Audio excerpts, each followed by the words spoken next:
बहू तो सबकी निकम्मी होती है, वो बेटी नेक होती है। बेटी अगर ससुराल में परेशान होती है तो इसके ससुराल वाले खराब हैं, लेकिन अपनी बहू अपने घर में परेशान होती है उसके ससुराल में तो इसके चलन खराब है। बेटी अगर अपनी ससुराल की बातें अपनी माँ से बताती है तो माँ से नहीं बताएगी तो किससे बताएगी।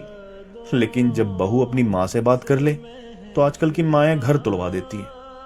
बेटी मैके आए तो स्वागत करो कि इसका घर है, जब चाहे जब आ सकती है। लेकिन अगर बहू अपने घर जाना चाहे तो अपना घर है, इसे संभालो। अब अपनी बेटी को परवाह करने वाला पति मिल जाए तो हीरे जैसा दामाद मिला है।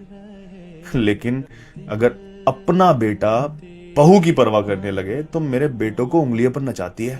बेटी जब प्रेग्नेंट होती है कोई काम मत करना, चाहे काम हो या ना हो, और बहुत है करने वाले।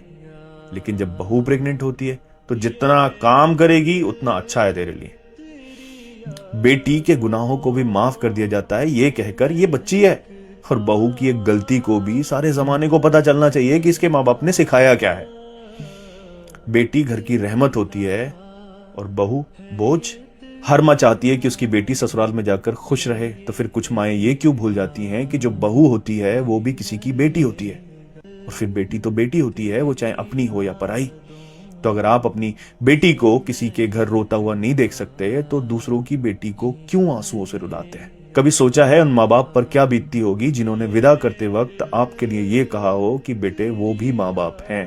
और जो लोग खुद को अच्छा कहते हैं लेकिन सिर्फ अपनी बेटी अपनी औलाद के लिए अच्छे होते हैं, दूसरों की बेटी के लिए दुश्मन बने रहते हैं, उनके आंसुओं की वजह बने रहते हैं, तो फिर वो किस बात के अच्छे होते हैं। क्योंकि जो अच्छा होता है वो तो सबके लिए अच्छा होता है।